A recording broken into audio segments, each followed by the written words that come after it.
கனேடிய மண்ணில் மாபெரும் கண்டன போராட்டமான விழித்தெழு தமிழா நிகழ்வு எதிர்வரும் 30ஆம் தேதி நடைபெறவுள்ளது. செம்மணி சிந்துபாத்தி மனித புதைகுழியில் எண்புக்கூடுகளாக மீட்கப்பட்டுக் கொண்டிருக்கும் ஒவ்வொரு உறவுக்கும் நீதி கேட்டு செம்மணி எழுச்சி அணையா தீபம் மாலை 5 மணியிலிருந்து Albert Campbell ஸ்குவார் 150 bro drive Scarborough one M1P 0B1 என்ற முகவரியில் பிஹைண்ட் மீ மீடியா மற்றும் பிஹைண்ட் மீ ஃபவுண்டேஷன் ஆகிய நிறுவனங்களின் ஏற்பாட்டில் நடைபெறவுள்ளது.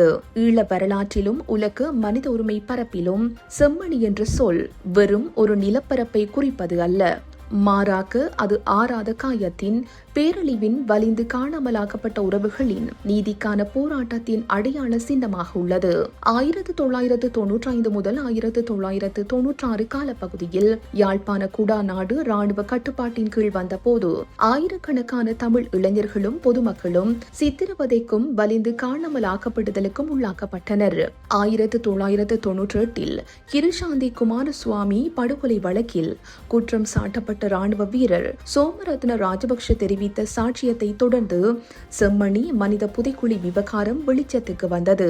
நீண்ட தசாப்த கால மௌனத்திற்கு பிறகு செம்மணி சிந்துபாத்தி மனித புதைக்குழியில் மேற்கொள்ளப்பட்டு வரும் தொடர் அகழ்வாராய்ச்சிகளில் குழந்தைகள், சிறுவர்கள், பெரியவர்கள் என சகல வயது தரப்பினரதும் நூற்றுக்கணக்கான மனித எலும்பு கூடுகள் மீட்கப்பட்டு வருகின்றன.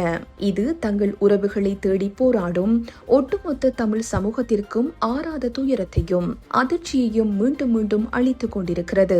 எமது மண்ணில் போரினால் பாதிக்கப்பட்ட பகுதிகளில் போர்க்கால வடுக்கள், நில அபகரிப்புகள் மற்றும் நீதியின்மைகள் தொடரும் சூழலில் செம்மணி மனித பேரவலத்தை சர்வதேச சமூகத்தின் கவனத்துக்கு கொண்டு வந்து பன்னாட்டு விசாரணைக்குரிய அழுத்தத்தை கொடுக்க வேண்டியது புலம்பெயர் சமூகத்தின் தார்மீக பொறுப்பு. உரிமை குரல் கொடுக்க நாட்டிசையிலுமிருந்து ஒன்று திரண்டு விழித்தெழு தமிழா நிகழ்விற்கு வலு சேர்ப்பதற்காக அனைவரும் அழைக்கப்படுகின்றனர். இந்த செய்தி உள்ளிட்ட மேலதிக விரிவான செய்திகளுக்கு www.behindmenews.org என்ற எமது இணைய பக்கத்தினை பார்வையிடவும்.